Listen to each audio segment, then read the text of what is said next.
Friends, in case ನೀವು ನನ್ನ last video ನೋಡಿಲ್ಲ ಅಂತಂದ್ರೆ ಫಸ್ಟ್ ಆ ವಿಡಿಯೋ ನೋಡಿ. ಯಾಕಂದ್ರೆ ಅದರಲ್ಲಿ ನಾನು TDS, PH, ORP ಎಲ್ಲ ಸೇಲ್ ಮಾಡ್ತಿರುವಂತ ಬಿಸ್ಲರಿ ವಾಟರ್ ಇಂದ ಹಿಡಿದು ₹5 ಕಾಯಿನ್ ಇಂದ ಹಿಡಿದು ಮಡಿಕೆಯಲ್ಲಿ ಹಾಕಿರೋ ನೀರಿಂದ ಹಿಡಿದು ಬೋರ್ವೆಲ್ ವಾಟರ್ ವರೆಗೂ ಎಲ್ಲ ಚೆಕ್ ಮಾಡಿದ್ದೀನಿ.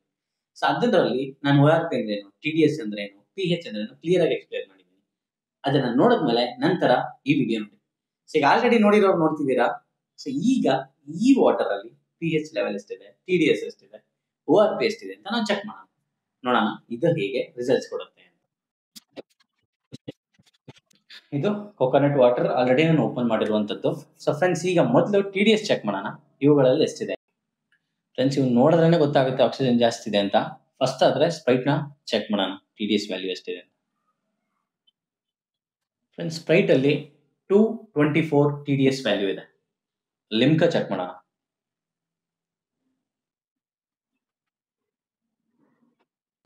ಅದು ಹೆವಿ ವೇರಿ ಆಗ್ತಾ ಇದೆಯಲ್ಲ.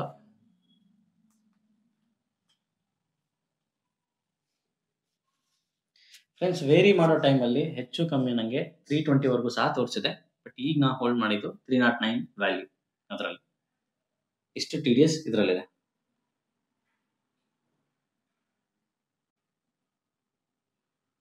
ನೆಕ್ಸ್ಟ್ ನಿಂಬೂಸ್. ನಿಂಬೂಸ್ ಅಲ್ಲಿ 129 ವ್ಯಾಲ್ಯೂ ತೋರಿಸ್ತದೆ. ಇದು ಒಂದೇ ವೇರಿಯೇಷನ್ ಆಗ್ತಿರಲಿಲ್ಲ, ಇವೆರಡು ಅದರೊಳಗೆ ಆಕ್ಸಿಜನ್ ತುಂಬಿ ಹೊಗೆ ಬರ್ತಾನೆ ಇದೆ. ಗ್ಯಾಸ್ ಬಿಡ್ತಾ ಇರೋದಕ್ಕೆ ಚೇಂಜ್ ಆಗ್ತಾ ಇತ್ತು. ಬಟ್ ಇದೊಂದು ಕಾನ್ಸ್ಟೆಂಟ್ ಆಗಿ ತೋರಿಸ್ತು 129.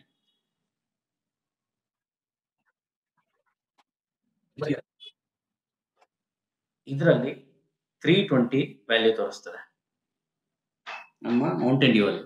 ನೆಕ್ಸ್ಟ್ ಬಿಂದು ಝೀರಾ. ಬಿಂದು ಝೀರಾದಲ್ಲಿ 473 ತೋರಿಸ್ತದೆ. ಇದೇ ಹೈಯೆಸ್ಟ್ ಇವಾಗ ನೋಡಿರೋವರೆಗೂ. ನೋಡೋಣ ಥಮ್ಸ್ ಅಪ್, ಕೋಕಿ ಎಲ್ಲ ಹೋದಾಗ ಏನಾಗುತ್ತೆ ಅಂತ. ಫ್ರೆಂಡ್ಸ್, ಅದೇ ಹೈಯೆಸ್ಟ್ ಅನ್ಕೊಂಡಿದ್ದೆ, ಬಟ್ ಇದೆಷ್ಟು ಗೊತ್ತಾ, 530 ತೋರಿಸ್ತದೆ. ವೇರಿಯೇಷನ್ ಆಗ್ತಾ ಇದೆ because of the oxygen, but still 530 ತೋರಿಸ್ತದೆ. ಕೋಕ್ ನೋಡೋಣ ಇದೇನಾಗುತ್ತೋ, ಇದೇನ್ ತೋರಿಸುತ್ತೆ ನಮಗೆ. ಫ್ರೆಂಡ್ಸ್, ಹತ್ರ 600 ತೋರಿಸ್ತು ನಂಗೆ ಇಲ್ಲಿ.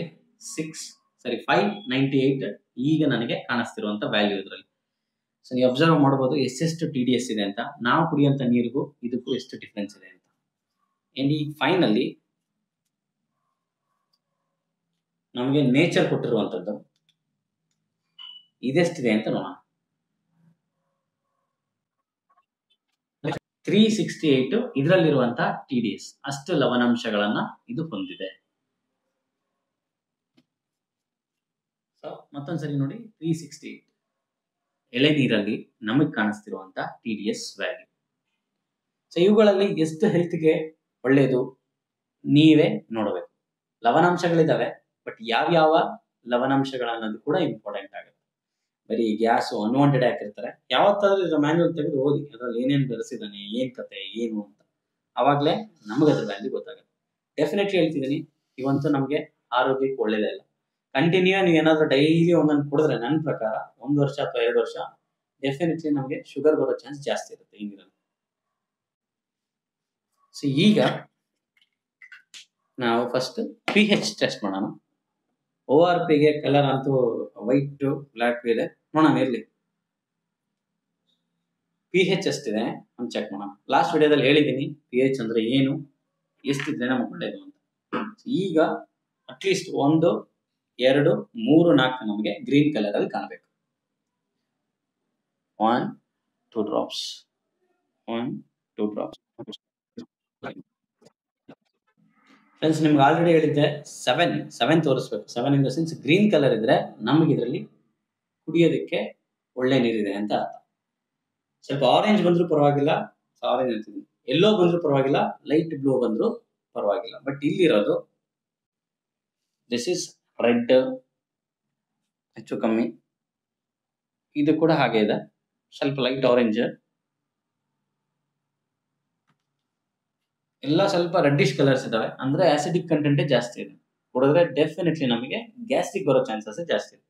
ಇನ್ನು ಇದು 3ನ ನಾನು ಕನ್ಸಿಡರ್ ಮಾಡ್ತಿಲ್ಲ, ಬಿಕಾಸ್ ಆಲ್ರೆಡಿ ಅದು ಬೇರೆ ಕಲರ್ ಅಲ್ಲಿ ಇದೆ. ಆ ವಾಟರ್ ನಾವು ಕನ್ಸಿಡರ್ ಮಾಡೋಕ್ಕೂ ಸಹ ಆಗಲ್ಲ. ಅಂಡ್ ಇದಂತೀರ ಸ್ವಲ್ಪ ನಮಗೆ ಯೆಲ್ಲೋಯಿಶ್ ಅಂಡ್ ಆರೆಂಜ್ ಕಾಣಿಸ್ತಿದೆ ನಂಗೆ ಸ್ವಲ್ಪ. ಕಂಪೇರಿಟಿವ್ಲಿ ಇದು ಮೂರಕ್ಕಿಂತ ಇದು ಕುಡಿಯೋದೇ ಒಳ್ಳೇದು as per pH value. So ಇದ್ಯಾವುದು ನಮ್ಗೆ ಒಳ್ಳೇದಲ್ಲ. ಇದೇ ಮೇ ಬಿ ನಾವು ಕುಡಿಯೋದ್ರಲ್ಲಿ ಒಳ್ಳೇದು, ಆರೋಗ್ಯಕ್ಕೂ ಒಳ್ಳೇದು, ಜೊತೆಗೆ ಕೊಬ್ಬರಿ ಸಿಗುತ್ತೆ, ಅದನ್ನು ನೀವು ತಿನ್ಬೋದು. ಎಳ್ನೀರು ಆರೋಗ್ಯಕ್ಕೆ ಒಳ್ಳೇದು. ಬಟ್ ಇದ್ಯಾವುದು ಸಹ ಅಷ್ಟು ಒಳ್ಳೇದಲ್ಲ.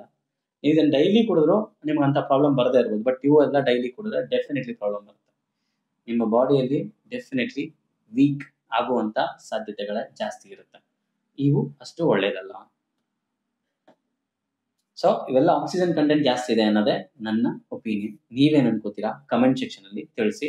ಅಂಡ್ ಲಾಸ್ಟ್ ಒಂದು ORP ಒಂದು ನೋಡೋಣ.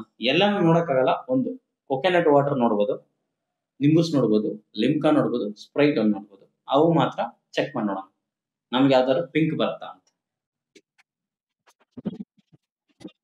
ಎಲ್ಲಾನು ಆ ಕಪ್ಸ್ ಅಲ್ಲಿ ಹಾಕಿಟ್ಟಿದ್ದೀನಿ. ನೋಡೋಣ ಈಗ ORP ಎಷ್ಟಿದೆ ಅಂತ, ಆಕ್ಸಿಜೇಷನ್ ಎಷ್ಟಿದೆ ಅಂತ ನೋಡೋಣ.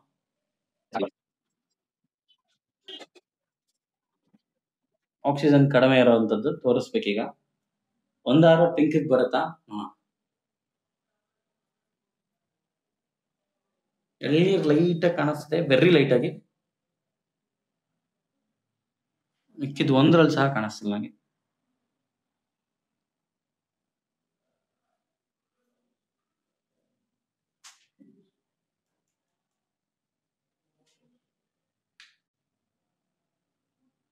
ಫ್ರೆಂಡ್ಸ್ ಎಳ್ನೀರು ನೋಡಿದ್ರೆ ವೆರಿ ವೆರಿ ವೆರಿ ಲೈಟ್ ಆಗಿ, ತುಂಬಾ ಲೈಟ್ ಆಗಿ ನನಗೆ ಪಿಂಕ್ ಕಾಣಿಸ್ತದೆ. ಮಿಕ್ಕಿದ್ದು ಯಾವ್ದ್ರಲ್ಲಿ ಸಹ ಪಿಂಕ್ ಅಂತ ಅನ್ನಿಸ್ತಿಲ್ಲ.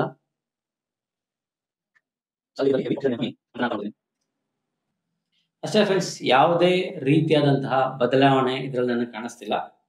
ಕೊಕೊನಟ್ ವಾಟರ್ ಅಲ್ಲಿ ಮಾತ್ರ ಲೈಟ್ ವೇರಿಯೇಷನ್ ನನಗೆ ಕಾಣಿಸ್ತಿದೆ, ಸ್ವಲ್ಪ ಲೈಟ್ ಆಗಿ ಪಿಂಕ್. ಇದನ್ನ ನೀವು ಅಬ್ಸರ್ವ್ ಮಾಡಿದ್ರೆ ಮೇ ಬಿ ನಿಮ್ ಕ್ಯಾಮರಾದಲ್ಲಿ ಹೆಂಗ್ ಕಾಣಿಸ್ತಿದೆ ಗೊತ್ತಿಲ್ಲ. ಒಂಚೂರು ಲೈಟ್ ವೇರಿಯೇಷನ್ ನನಗೆ ಲೈಟ್ ಆಗಿ ಪಿಂಕ್ ಆಗಿ ಕಾಣಿಸ್ತಿದೆ. ಸೊ ಪಕ್ಕದಲ್ಲಿದೆ, ನೀವು ಅಬ್ಸರ್ವ್ ಮಾಡ್ಬೋದು ಇದನ್ನ. ಮಿಕ್ಕಿದ್ ಯಾವ್ದ್ರಲ್ಲೂ ಸಹ ನನಗೆ ಪಿಂಕಿಶ್ಗೆ ಟರ್ನ್ ಆಗಿರೋ ತರ ಕಾಣಿಸ್ತಿಲ್ಲ. ಇವು ಆಲ್ರೆಡಿ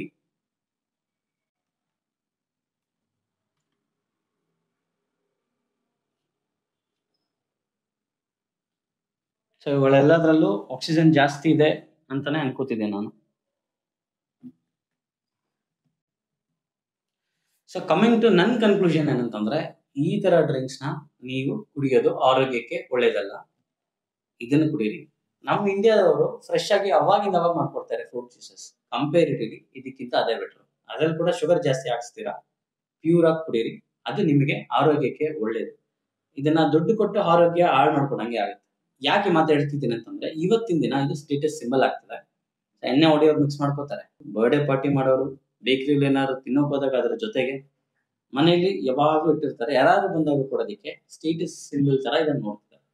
ಇಂಥ ಕೊಟ್ಟರೆ ಚೆನ್ನಾಗಿರುತ್ತೆ ಅಂತ ಯೋಚನೆ ಮಾಡ್ತಿದ್ದಾರೆ. ಆ ಒಂದು ಉದ್ದೇಶಕ್ಕೆ ಇದನ್ನ ನಾನು ಮಾಡಿ ತೋರಿಸ್ತಿದ್ದೀನಿ. ಅಷ್ಟು ಒಳ್ಳೆ ನೀರಂತೂ ಅಲ್ಲ ಇದು. ಸೊ ಈ ಎರಡು ಎಸ್ಪೆಷಲಿ ಥಮ್ಸ್ ಅಪ್, ಕೋಕು ನಾನು ಕೇಳಿರೋದು, ಅಷ್ಟಾಗಿ ವೆರಿಫೈ ಏನ್ ಮಾಡಿಲ್ಲ. ಬಟ್ ಇದನ್ನ ಬೇರೆ ಕಂಟ್ರೀಸ್ ಅಲ್ಲಿ ಬಾತ್ರೂಮ್ ನ ವಾಶ್ ಮಾಡೋಕ್ ಸಹ ಯೂಸ್ ಮಾಡ್ತಾರೆ. ಅಂದ್ರೆ ಇದರಲ್ಲಿ ಎಷ್ಟು ಆಸಿಡಿಕ್ ಕಂಟೆಂಟ್ ಇದೆ ಅಂತ ನೀವು ಅರ್ಥ ಮಾಡ್ಕೊಳ್ಳಿ. ಆಕ್ಸಿಜನ್ ಎಲ್ಲ ಹೆವಿ ಆಗಿದೆ. ಇದರಲ್ಲಿ ಹೈ ಶುಗರ್ ವ್ಯಾಲ್ಯೂಸ್ ಇರುತ್ತೆ. ನಾನು ಇಲ್ಲಿ ಡಿಸ್ಪ್ಲೇ ಮಾಡ್ತೀನಿ ಎಷ್ಟು ಶುಗರ್ ಇರುತ್ತೆ ಅಂತ. ಸೊ ದಯವಿಟ್ಟು ಅದನ್ನ ನೋಡಿ ಗಮನಿಸಿ. ಇದರಲ್ಲಿ ಹೈ ಶುಗರ್ ವ್ಯಾಲ್ಯೂಸ್ ಇದೆ. ಇದು ನಿಮ್ಮ ಆರೋಗ್ಯಕ್ಕೆ ಒಳ್ಳೇದು ಅಲ್ಲ. ಇದನ್ನ ರೂಢಿ ಮಾಡ್ಕೋಬಿಡಿ, ಇದ್ರೆ ಬಿಟ್ಬಿಡಿ. ಸೊ ನನ್ನ ಕನ್ಕ್ಲೂಷನ್, ಈ ಜ್ಯೂಸಸ್ಗಿಂತ ನಮ್ಮ ಹತ್ರ ಸಿಗುವಂತ ಫ್ರೆಶ್ ಜ್ಯೂಸಸ್ ಬೆಟರ್ ಅಂತ. ನಿಮ್ಮ ಆರೋಗ್ಯನ ಇವುಗಳನ್ನ ಕುಡಿದು ಜಾಸ್ತಿ ಹಾಳು ಮಾಡ್ಕೋಬಿಡಿ. ಡೈಲಿ ಏನಾದ್ರೂ ಇದನ್ನ ನೀವು ರೂಢಿ ಮಾಡ್ಕೊಳ್ಳೋರಿದ್ರೆ ಈ ಕ್ಷಣ ಬಿಟ್ಬಿಡಿ. ಇಲ್ಲಾಂದ್ರೆ ಶುಗರ್ ಬರೋದಕ್ಕೆ ಹೈಯೆಸ್ಟ್ ಚಾನ್ಸ್ ಇದೆ ಅಂತ ನಾನು ಅನ್ಕೋತೀನಿ. ಸರ್ ನಿಮ್ಮ ಒಪಿನಿಯನ್ ಏನಂತ ನೀವು ಕಾಮೆಂಟ್ ಸೆಕ್ಷನ್ ಅಲ್ಲಿ ತಿಳಿಸಿ. ನೆಕ್ಸ್ಟ್ ವಿಡಿಯೋಗೆ ಏನಾದರೂ ಸಜೆಷನ್ ಮಾಡೋರಿದ್ರೆ ದಯವಿಟ್ಟು ನೆಕ್ಸ್ಟ್ ವಿಡಿಯೋ ಏನ್ ಮಾಡ್ಬೇಕಂತ ಸಜೆಸ್ಟ್ ಮಾಡಿ. ಆಲ್ರೆಡಿ ನಾನು ದೇವಿರಮ್ಮ ಯಾತ್ರೆದ ಒಂದು ವಿಡಿಯೋ ಮಾಡಿದ್ದೀನಿ, ದಯವಿಟ್ಟು ಅದನ್ನ ನೋಡಿ. ಅಂಡ್ ನ್ಯಾಚುರಲ್ ಲೈಫ್ ಅಂತ ಒಂದು ಡಾಕ್ಯುಮೆಂಟರಿ ಮಾಡಿದ್ದೀನಿ, ಅದರ ಬಗ್ಗೆ ಇಂಟ್ರೆಸ್ಟ್ ಇರೋರು ಅದನ್ನ ನೋಡಿ. ಅಂಡ್ ಲೇಪಾಕ್ಷಿ ಆಂಧ್ರ ಪ್ರದೇಶದಲ್ಲಿರುವಂತಹ ಒಂದು ದೇವಸ್ಥಾನ, ಅದರ ಬಗ್ಗೆ ಲೈವ್ ಆಗಿ ನಾನು ಹೋಗಿ ಅದನ್ನ ಒಂದು ಡಾಕ್ಯುಮೆಂಟರಿ ತರ ವಿಡಿಯೋ ಮಾಡಿದ್ದೀನಿ, ಅದನ್ನ ಸಹ ನೀವು ನೋಡಬಹುದು. ಇದೆಲ್ಲದಕ್ಕಿಂತ ಸ್ವಲ್ಪ ಡಿಫ್ರೆಂಟ್ ಅಂತಂದ್ರೆ 9 ಎಕರೆಯಲ್ಲಿ ಹರಡಿರುವಂತ ಒಂದು ಮರನ ನಾನು ಚಿತ್ರೀಕರಣೆ ಮಾಡಿ ಅದರ ಬಗ್ಗೆ ಒಂದು ವಿಡಿಯೋ ಮಾಡಿದ್ದೀನಿ. ಈ ಎಲ್ಲಾ ವಿಡಿಯೋಸ್ ನಾನು ಡಿಸ್ಕ್ರಿಪ್ಷನ್ ಅಲ್ಲಿ ಹಾಕಿರ್ತೀನಿ ಮತ್ತು ನನ್ನ ಚಾನಲ್ ಕೂಡ ಸಿಗುತ್ತೆ. ದಯವಿಟ್ಟು ಒಮ್ಮೆ ನಿಮಗೆ ಯಾವ್ದಾದ್ರು ಇಂಟ್ರೆಸ್ಟ್ ಇದೆಯೋ ಅದನ್ನ ನೋಡಿ. ನಾನು ಪಟ್ಟಿರುವಂತ ಕಷ್ಟ ಆಗ್ಲಿ, ನಾನು ತಿಳ್ಕೊಂಡಿರೋದು ನಿಮ್ಗೆ ಹೇಳಿರೋದಾಗ್ಲಿ ನಿಮಗೆ ಇಷ್ಟ ಆಗಿದೆ ಅಂತ ಅನ್ಸಿದ್ರೆ ದಯವಿಟ್ಟು ಇದನ್ನ ಲೈಕ್ ಮಾಡಿ ಅಂಡ್ ಸಬ್ಸ್ಕ್ರೈಬ್ ಮಾಡಿ. ನಿಮ್ಮ ಸ್ನೇಹಿತರಿಗೆ ಈ ವಿಡಿಯೋನ ಶೇರ್ ಮಾಡಿ. ಈ ವಿಡಿಯೋ ಕೊನೆವರೆಗೂ ನೋಡಿದ್ದಕ್ಕೆ ಧನ್ಯವಾದ.